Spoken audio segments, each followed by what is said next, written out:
Hey everyone, RogueGold here, and today I want to talk about the new PVE gear lock that is on the way for the Division 2, at least in the public test server. Now I want to say right off the bat that this video is not going to be for everybody. The reason I'm making it is that in the past 24 hours since they released their developer notes about PTS Phase 1, there has been some incredibly intense debate over this proposed PVE gear lock coming to the game. And look, discussion is good, even if it's incredibly inflammatory, right? Passionate players leads to the best middle ground change for everybody, and it's a lot better than when no one speaks up. However, what I have noticed is that especially on my video yesterday, many people seem to not actually understand what this PVE gear lock really is. And that's completely fair, right? The PTS is only on PC, and a lot of you only play on console. Also, I don't feel like I gave it the coverage I probably should have during Phase 1 of the PTS. I would say that's primarily because I was so focused on the PvP stuff, because that's really what I care the most about. But for many of you, this is looking to be one of the most impactful changes coming in Season 3 and Project Resolve, so I want to give it the time that it deserves. And so that is all to say that this video is purely meant to inform people about what this proposed change really is, so that if you want to share your feedback about it online, you can do so while being fully informed. And again, I felt compelled to make this because I've seen so many people be very opposed to it or be very frustrated by the proposition of it, while also stating and thinking that it does far more than it really does. But also I know there's many of you who do know exactly what this is, so again, this video is not for you, just a heads up, but I wanted to make this because I think there are so many who really want and need to know what the true intention here is. So what I've done is I've recorded several different clips to demonstrate how the live game functions now versus how it will function in PTS Phase 2 with this new gear lock, as well as the changes that they announced and included in the notes yesterday. And as a heads up, I will be obviously simulating these PTS clips as the PTS is not currently live, but I will mark it on screen probably in the upper right corner or something, which version the clip is representing as I talk through it. So first let's take a look at the open world. This is the open world in the live game while you're not in combat. You can see there are enemies there in front of me, but I'm not currently in combat or engaged in anything of the sort. What I'm able to do is freely change my loadout, my gear items, my weapons, my skills, and my grenades, right? I have no limitations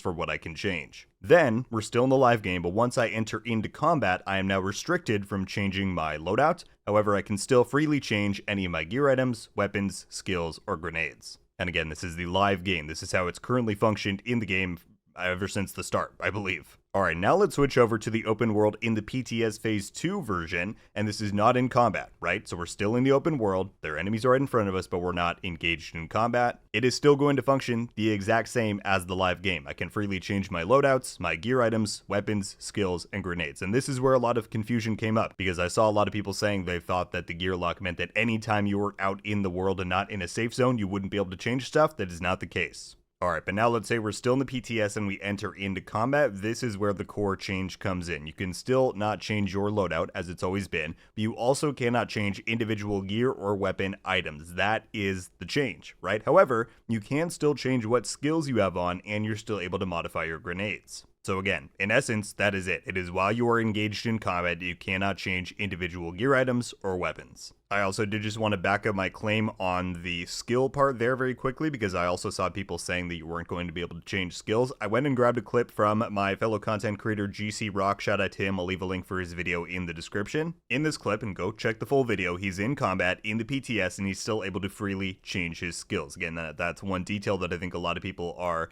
not necessarily neglecting, but just looking over or not aware of. You are still able to change your skills while you're in combat under this new system. Let's run through that all again in a mission environment, because again, I saw a lot of people talking about this versus the open world. So this is the live game, right? A mission in the live game while you're in combat. Again, you cannot change your loadout, but you can change individual gear pieces, weapons, skills, and grenades. However, let's say you finish off this section and you clear this room of enemies and you leave combat. You're still in the mission area, you're still progressing through the mission, but you're not in combat. You can now still freely change loadouts, gear, weapons, skills, and grenades. Now switching to the PTS environment, we're in the same location here, still in the mission. While you're in combat, you cannot change your loadout. You also cannot change individual gear items or weapons. However, you can still change your skills and your grenades. But again, once we clear this room and we exit combat, even though we're still progressing through the mission, I can now freely change loadouts, gear items, weapons, skills, and grenades. Alright my friends, well, I really hope that that helps clarify some things, right? And again, I made this video because I had so many people, and I saw across the community, people thinking that this gear lock was restricting